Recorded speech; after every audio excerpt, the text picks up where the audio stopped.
Kisah berawal dari seorang detektif bernama Jung Tesuk. Tesuk sedang pergi menuju tempat lokasi terjadinya pembunuhan, namun saat di tengah perjalanan dirinya terjebak kemacetan, dia melihat segerombolan gangster yang berada di depan sebuah kasino.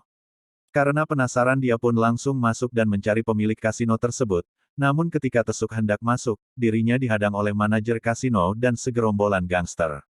Kemudian manajer kasino pun mencoba menyuap Tesuk dan menyuruhnya untuk pergi, namun bukannya pergi, Tesuk malah menghajar manajer kasino itu. Di sisi lain terlihat ketua gangster yang bernama Jang Dongso, yang sedang mendapatkan kabar dari salah satu anak buahnya mengenai keributan di salah satu kasino miliknya yang dilakukan oleh seorang polisi. Mendengar kabar tersebut lantas dia marah, dan langsung menelepon ketua polisi untuk mencegah anak buahnya agar tidak mengganggu bisnisnya, karena Dongsu sebelumnya telah menyuap ketua polisi untuk bekerja sama.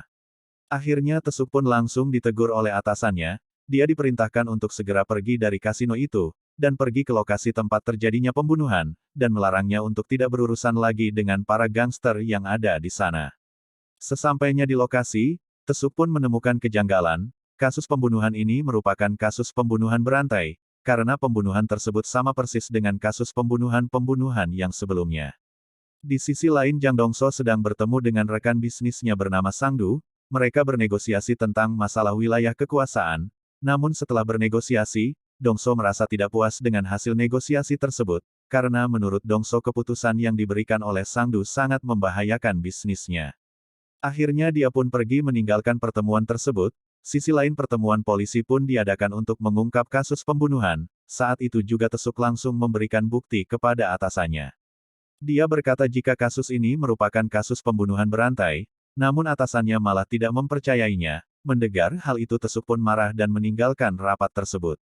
Sedangkan di sisi lain Dongso sedang menyetir mobilnya seorang diri, tiba-tiba mobil yang dia kendarai ditabrak dari belakang oleh mobil lain, yang ternyata pelaku penabrakan itu adalah seorang psikopat. Dongso pun akhirnya keluar dari mobil untuk mengecek kondisi mobilnya, merasa tidak ada kerusakan yang terlalu parah dari mobilnya. Dongsu pun akhirnya menyuruh si penabrak untuk pulang dan dia juga berkata tidak akan mempermasalahkan kejadian tadi. Namun bukannya pergi, si penabrak tersebut malah menusuk Dongso dari belakang. Alhasil badan Dongso pun terjatuh, dengan sisa tenaga yang dia miliki, Dongso pun melawan dan terjadilah perkelahian. Si penabrak pun berusaha kabur dengan langsung menaiki mobilnya, sebelum pergi dia pun dengan sengaja menabrak Dongso dengan mobilnya. Dongso pun pingsan karena terlalu banyak mengeluarkan darah, hingga akhirnya dia ditemukan oleh salah satu anak buahnya dan langsung dilarikan ke rumah sakit. Namun di saat Dongso masih menerima perawatan di rumah sakit, anak buah Dongso menyerang markas Sangdu, karena mereka mengira kalau bos besar mereka ditusuk oleh Sangdu karena masalah negosiasi yang tidak berjalan dengan lancar sebelumnya. Sementara itu, orang yang menabrak Dongso ternyata merupakan seorang psikopat yang selama ini polisi cari. Setelah aksinya gagal membunuh korbannya yaitu Dongso, dia masih melancarkan aksinya dengan membunuh seekor anjing dan juga pemiliknya. Beberapa hari berselang, Dongso pun sadar dan memberitahu ke salah satu anak buahnya yang bernama Oh Song, bahwa pelaku penusukan itu bukan dari anggota Sangdu, namun pembicaraan mereka terganggu dengan kedatangan Tesuk yang ingin mencari informasi pelaku yang ingin membunuh Dongso, karena menurut Tesuk kejadian tersebut mirip dengan kasus yang sedang ia tangani. Namun Dongso tidak mau berbagi informasi kepada Tesuk, karena dia ingin menangkap pelakunya sendiri dan memberikan pelajaran langsung pada si pelaku, tanpa ingin ada campur tangan dari pihak kepolisian. Karena Dongso tidak mau memberi informasi apapun, Tesuk pun akhirnya pulang untuk mencari mobil Dongso, untuk mencari bukti sendiri, dan akhirnya mobil milik Dongso pun ditemukan, dia pun langsung mengecek mobil tersebut, lalu Tesuk pun menemukan goresan di belakang mobil Dongso yang mirip dengan kasus yang kemarin ia tangani. Setelah kembali ke kantor polisi, Tesuk pun berusaha meyakinkan atasannya kalau kasus ini memang merupakan kasus pembunuhan berantai, namun atasannya masih tidak percaya dengan argumen Tesuk dan menyuruhnya untuk pergi. Sementara itu si psikopat masih melancarkan aksinya dengan membunuh seorang sopir truk dan mengambil mobilnya. Di sisi lain Dongso sedang menyuruh seseorang untuk menggambar sketsa wajah pelaku. Bukan hanya mempunyai perawakan yang seram dengan badan besar dan tato di sekujur tubuh, Dongso pun ternyata memiliki ingatan yang cukup tajam sehingga dia mampu mengingat jelas ciri-ciri dari pelaku yang menusuknya, sehingga gambar pun sangat mirip dengan wajah yang Dongso lihat di malam itu. Si psikopat pun masih mengendarai truk korbannya, Tanpa menyadari ternyata masih ada kernet truk yang tertidur di dalam truk itu. Mengetahui masih ada orang di dalam truk itu, dia pun dengan mudahnya langsung membunuh juga kernet itu dan langsung melemparkan pisau yang dipakai ke jalan untuk menghilangkan bukti. Adegan berpindah ketika Tesuk yang sedang mengancam Dongso yang akan dipenjarakan apabila dia tidak mau berbagi informasi apapun kepada polisi. Mendengar itu Dongso pun masih tetap tidak mau memberikan informasi apapun tentang laki-laki yang telah menusuknya. Hingga akhirnya anak buah Dongso menemukan pisau yang terjatuh di dekat lokasi pembunuhan sopir truk semalam dan menemukan juga mobil milik pelaku. Keesokan harinya Dongso menelepon Tesuk untuk datang ke rumahnya. Ternyata Dongso berniat untuk memanfaatkan Tesuk dengan memberitahu penemuan mobil pelaku penusukan dirinya yang anak buahnya temukan. Tanpa pikir panjang Tesuk pun langsung menyuruh anak buahnya untuk mencari sidik jari pada kunci mobil tersebut. Sedangkan di sisi lain Dongso menyuruh anak buahnya untuk menghabisi Sangdu dengan pisau yang telah anak buahnya temukan, untuk mengecoh kepolisian agar mengira pelaku penusukan yang dia alami terjadi juga kepada rekan bisnisnya itu. Di pagi hari yang cerah, Tesuk menemui temannya. Dia meminta tolong untuk membantunya menyelidiki kasus ini. Dia pun memberikan bukti-bukti yang telah dia kumpulkan selama ini.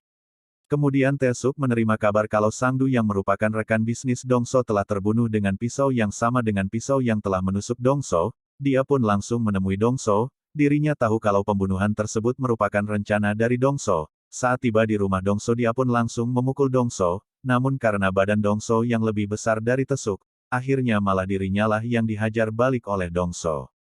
Keesokan harinya Dongso pergi ke pemakaman Sangdu, namun tanpa diketahui, si psikopat yang asli pun datang dan memberitahu salah satu anak buah Sangdu lewat surat, kalau bukan dia pembunuhnya, namun orang lain yang memakai pisaunya untuk dipakai membunuh Sangdu. Keesokan harinya saat Sangdo dan Tesuk sedang mencari bukti di mobil milik psikopat itu, tiba-tiba anak buah Sangdu datang dan langsung menghajar mereka berdua.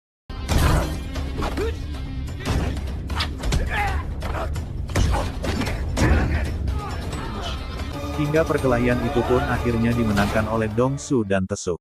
Keesokan harinya teman Tesuk menemuinya dan memberitahukan tentang identitas dan tempat persembunyian pelakau. Saat itu juga Tesuk langsung bergegas pergi. Namun sesampainya di sana pelaku yang dia cari telah pergi meninggalkan tempat persembunyiannya. Kemudian Tesuk langsung menelpon Dongso memberitahu kalau dirinya telah menemukan identitas pelaku. Dongso pun langsung mengumpulkan para anak buahnya untuk mencari si pelaku dengan informasi yang dia dapat dari Tesuk. Sayangnya pencarian itu belum membuahkan hasil. Keesokan harinya saat Dongso sedang menunggu Tesuk, dia bertemu dengan seorang murid SMA yang sedang menunggu sebuah bus. Karena Dongso merasa kasihan dengan siswa tersebut akhirnya dia memberikan payungnya kepada siswa itu tanpa Dongso sadari di dalam bus yang dinaiki siswa itu terdapat pelaku penusukan yang dia cari. Saat malam hari ketika Tesuk, Dongso dan anak buahnya sedang menikmati makan malam. Namun acara makan malam itu terhenti karena sebuah berita yang menyiarkan tentang berita pembunuhan seorang siswa SMA yang tak lain merupakan siswa yang tadi Dongso tolong. Setelah mendengar berita itu, Dongso langsung menyuruh para anak buahnya untuk bergegas mencari pelaku di dekat lokasi pembunuhan tersebut. Singkat cerita Dongso dan Tesuk berhasil menemukan persembunyian si pelaku. Namun si pelaku itu, mengetahui kalau dirinya sedang diawasi lantas dia langsung mencoba untuk kabur, hingga aksi balapan mobil pun terjadi. Hingga akhirnya Dongso berhasil menabrakkan mobilnya ke mobil si pelaku, namun saat mengecek ke dalam mobil ternyata mobil itu sudah kosong, si pelaku sudah kabur berlari meninggalkan mobilnya. Pelaku itu kemudian mencoba bersembunyi di tempat karaoke namun karena kejelian Dongso akhirnya dia pun tertangkap, Dongso pun langsung menghajar si pelaku hingga babak belur. Kemudian Dongso menyeretnya, untuk dibawa ke markas, namun saat akan membunuh si pelaku, Tesuk pun datang dengan menabrakkan mobilnya ke arah Dongso hingga dia terpental dan tidak sadarkan diri. Terjadi aksi saling merebut karena Tesuk ingin si pelaku diadili sesuai hukum yang ada di sana namun Dongso tidak mau karena jika dihukum sesuai ketentuan yang berlaku dia merasa tidak sesuai dan ingin langsung membunuhnya saja. Setelah melihat Dongso tidak sadarkan diri Tesuk langsung membawa si pelaku ke kantor polisi untuk dipenjara. Kasus itu pun segera diproses namun di saat persidangan pelaku itu tidak mengakui kejahatan yang telah dia lakukan. Namun jaksa penuntut umum mendatangkan saksi kunci yang tidak disangka dan tidak diduga, saksi itu ternyata Dongso selaku korban yang selamat. Sebelumnya Dongso telah menemui Tesuk dan sepakat mau menjadi saksi, asalkan Dongso bisa masuk penjara di tempat yang sama dengan si pelaku untuk tetap membalaskan dendamnya. Akhirnya dengan status dia sebagai gangster mudah saja untuk Tesuk membuat Dongso masuk penjara. Dan benar saja setelah persidangan selesai, Dongso dan para anak buahnya ditangkap dan dimasukkan ke dalam penjara yang sama dengan si pelaku. Balas dendam yang Dongso inginkan pun terjadi, dia akan membalaskan dendamnya di dalam penjara. Cerita pun tamat.